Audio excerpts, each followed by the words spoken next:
ಬರೀ ನಿಮ್ ವೋಟ್ ಬ್ಯಾಂಕ್ಗೋಸ್ಕರ ಇವರು ಅವರು ಸೇರ್ಕೊಂಡು ರಾಜಕಾರಣ ಮಾಡ್ತಾ ಇರೋದು ಇದು. ಅಲ್ಲ ಕೈ ಕಡ್ದು ಬಿಡಿ ತಲೆ ಕಡ್ದು ಬಿಡಿ 300 ಮನೆ ಇದ್ದಾರೆ ಅವರು 5% ಇದ್ದಾರೆ 10% ಇದ್ದಾರೆ ನಾವು ನೋಡ್ಕೋತೀವಿ ಈ ಸ್ಟೇಟ್ಮೆಂಟ್ಸ್ ಯಾಕೆ ಬರುತ್ತೆ ಅಂತ ಅವ್ರ ಪ್ರಶ್ನೆ.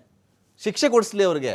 ಈ ಧಮ್ಕಿಗಳು ಕೈ ಕತ್ತರಿಸ್ತೀವಿ ಅಂತ ಹೇಳೋದು ಯಾಕೆ ಅಂತ ಕೇಳ್ತಿರೋದು ಸರ್. ಹಾಗಾದ್ರೆ ನಾನು ಪ್ರತಿಸತಿ ಕೇಳೋವಂಥದ್ದು ಏನಂದ್ರೆ ಕಲ್ಲುಗಳು ಯಾಕೆ ಅದೇ ಸಮುದಾಯದಿಂದನೇ ಪ್ರತಿಸತಿನೂ ಬರುತ್ತೆ, ಅದು ಒಂತಾವಲ್ಲ ರಾಜ್ಯದ ಉದ್ದಗಲಕ್ಕೂ ಬರುತ್ತಲ್ಲ, ಯಾಕೆ ಆತರ ಬರುತ್ತೆ? ಪ್ರಚೋದನಕಾರಿಯಾಗಿ ಬಳಸುವಂತ ಏನಂತಾರೆ ಖಡ್ಗ ಬಳಸೋದು ಯಾವುದಕ್ಕೆ, ಅಲ್ಲಿ ಉಗುಳೋದಂತದ್ದು ಯಾವುದಕ್ಕೆ? ಈ ಸಂಸ್ಕೃತಿ ಯಾವುದು? ಈ ಸಂಸ್ಕೃತಿ ನಾವು ಪ್ರಶ್ನೆ ಮಾಡ್ತಾ ಇದ್ದೀವಿ. ಈ ಸಂಸ್ಕೃತಿ ಒಂದ್ ನಿಮಿಷ ಸರ್, ನೀವು ಕೇಳಿಸ್ಕೊಳ್ಳಿ. ಈ ಪ್ರಶ್ನೆ ಈ ಸಂಸ್ಕೃತಿ ನಾವು ಪ್ರಶ್ನೆ ಮಾಡ್ತೀವಿ. ಆ ಸಂಸ್ಕೃತಿ ಅದನ್ನ ನೀವ್ ಯಾಕೆ ಸಮರ್ಥಿಸ್ಕೊಳ್ತೀರಾ? ನೀವ್ ಯಾಕೆ ಅದನ್ನ ವಿರೋಧಿಸಲ್ಲ? ಆ ತರದ್ದು ನಮ್ಮಲ್ಲಿ ಯಾವುದೇ ಆದ್ರೂ ಕೂಡ ಖಂಡಿಸ್ತೀವಿ, ಇದ್ ಮಾಡ್ತೀವಿ. ಹಾಗಾದ್ರೆ ಇವ್ರು ಹೇಳಿದ್ರು ಲಾಸ್ಟ್ 2 ವರ್ಷದ ಕೇಸ್ ಏನಾಯ್ತು ನಾಗಮಂಗಲದ ಅಂತ ಅನ್ಬಿಟ್ಟು UAPA ಆಕ್ಟ್ ಅಲ್ಲಿ ಇದ್ ಮಾಡಿದಂತದನ್ನ ವಾಪಸ್ ತಗೊಂಡಿರೋಂಥದ್ದು ಕೇಸ್, ಅದು ವಾಪಸ್ ತಗೊಂಡಿದ್ದಾರೆ, ಯಾರ ಮೇಲೆ ಆಕ್ಷನ್ಸ್ ತಗೊಂಡಿಲ್ಲ. ಮತ್ತೆ ಇವತ್ತು ಯಾವಾಗ ಜನ ಬಂದ್ಬಿಟ್ಟು ಇದ್ ಮಾಡಿದ್ರು ಏನಂತಾರೆ ಇದ್ರ ಮದ್ದೂರಿನಲ್ಲಿ ಉಸ್ತುವಾರಿ ಸಚಿವರು ಹೇಳ್ತಾರೆ ನಾವು ಯಾರ ವಿರುದ್ಧನೂ ಕೇಸ್ ಹಾಕಿಲ್ಲ ಹಿಂದೂಗಳ ವಿರುದ್ಧ ಅಂತ. ಸ್ವಯಂ ಪ್ರೇರಿತವಾಗಿ 500-600 ಜನ ಮೇಲೆ ಹಾಕಿದಂತದ್ದು ಅದ್ಯಾವ್ದು ಸರ್? ಅದ್ಯಾವ ಕೇಸ್ ಅದಲ್ಲಿ? ಯಾಕಂದ್ರೆ ಜನ ಜಾಗೃತರಾಗಿದ್ದಾರೆ ಸರ್. ನೀವು ಜನನ ತುಂಬಾ ಉಲ್ಟಾ ಮಾಡಕ್ ಹೋಗ್ಬೇಡಿ, ತುಂಬಾ ಇದ್ ಮಾಡಕ್ ಹೋಗ್ಬೇಡಿ. ಜನ ಬುದ್ಧಿವಂತರಿದ್ದಾರೆ. ಮತ್ತೆ ಇವ್ರು ಹೇಳ್ತಾ ಇದ್ರು ಅದಲ್ಲಿ ಯಾವ್ದು ನಾವು ಈ ತರ ಮಾಡ್ತೀವಿ ಆ ತರ ಮಾಡ್ತೀವಿ ಅಂತ ಅನ್ಬಿಟ್ಟು. ಅಲ್ಲಿ ಜನರಿಗೆ ಗೊತ್ತಿದೆ ಯಾವ ರೀತಿಗೆ ಸರ್. ಅಲ್ಲಿ ಯಾವ್ದು ಏನಂತಾರೆ ಪೇಮೆಂಟ್ ಸೀಟ್ ಅಂತ, ಪೇಮೆಂಟ್ ಅಂದ್ರೆ ದುಡ್ಡು ಕೊಟ್ಕೊಂಡ್ ಕರ್ಕೊಂಡ್ ಬಂದಿದ್ದಂತಲ್ಲ ಸರ್, ಅದಲ್ಲಿ ಅದು ಸ್ವಯಂ ಪ್ರೇರಿತವಾಗಿ ಬಂದಿರುವಂತದ್ದು. ಆಮೇಲೆ ಹಿಂದೂಗಳ ಬಗ್ಗೆ ಮಾತಾಡ್ತಾ ಇದ್ರು ನೋಡ್ರಿ. ಇವತ್ತು ಹೇಳ್ತಾ ಇದೀನಿ ಕೇಳಿ, ಹಿಂದೂ ಕಾರ್ಮಿಕ, ಹಿಂದೂ ಕಾರ್ಯಕರ್ತ ಆಗ್ಬೋದು, ಅವನು ತಾನು ನಂಬಿದ ಧರ್ಮವನ್ನು ನಂಬಿ ಬರ್ತಾನೆ ಹೊರತು ಯಾವುದೇ ಲೀಡರ್ ನನ್ನ ರಕ್ಷಿಸ್ತಾನೆ, ಯಾವುದೇ ಒಂದು ಪಾರ್ಟಿ ನನ್ನ ರಕ್ಷಿಸುತ್ತೆ, ಯಾವುದೇ ಒಬ್ಬ ಲೀಡರ್ ಇದ್ರ ಮೇಲೆ ಲೀಡರ್ಗಳ ಮಕ್ಕಳು ಬರಲ್ಲ, ಇದು ಲೀಡರ್ಗಳ ಮಕ್ಕಳು ಬರಲ್ಲ, ಯಾವುದೇ ಕಾರ್ಯಕರ್ತ ಆಗ್ಲಿ ಸರ್, ಬರೀ ಬಡವರ ಮಕ್ಕಳು ಬಂದು ನೀವು ಅಂತ ಬರೀ ಇದು ಹಿಂದೂ ಧಾರ್ಮಿಕ ರಾಜಕಾರಣ ಮಾಡ್ಕೊಂಡು ಬಂದಿರೋ ಬಿಜೆಪಿ ಯಾರು ಒಪ್ಪಕ್ ರೆಡಿ ಇಲ್ಲ. ಯಾವ ಹಿಂದೂ ಲೀಡರ್ ಮಕ್ಕಳು ರೋಡ್ ಬಂದಿಲ್ಲ, ಬಂದಿರೋದು ಕಂಡವ್ರ ಮಕ್ಕಳು ಬಂದಿರೋದು. ಫೈನಲ್ ಕಮೆಂಟ್ ಉಮರ್ ಶರೀಫ್ ಜಿ, ಇದು ರಾಜಕೀಯವಾಗಿ ಯಾರಿಗ ಲಾಭ, ಧಾರ್ಮಿಕವಾಗಿ ಯಾರಿಗ ಲಾಭ ಇದು ಅಂತ? ಒಂದು 5 ವಯಸ್ಸು ಹುಡುಗ ಅವನ್ ಮನೆಯಿಂದ ಉಗ್ದಿದ್ದಾನೆ.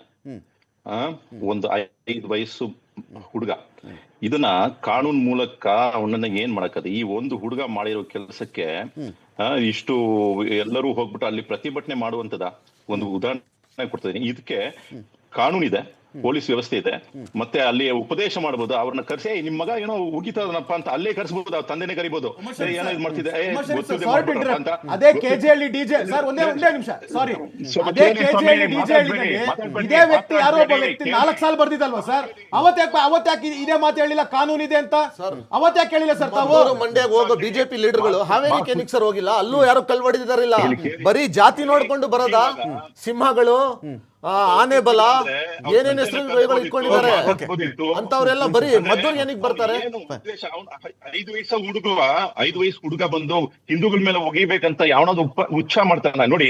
ಒಂದು ಎಕ್ಸಾಂಪಲ್ ಕೊಡ್ತೀನಿ. ಒಂದು 100 ಜನರು ಇರುವಾಗ ಅಲ್ಲಿ ಹೋಗ್ಬಿಟ್ಟು ಒಂದು ಮಗು ನಾವು ಇಲ್ಲಿ ಅವ್ರ ಮೇಲೆ ಒಗಿದ್ರೆ ನಮ್ಗೆ ಏನೋ ಪುಣ್ಯ ಸಿಗತ್ತೆ ಅಂತ ಮಾಡ್ತಾನ. ಸ್ವಲ್ಪ ಸೈಕಾಲಜಿಕಲಿ ಮಾತಾಡೋಣ.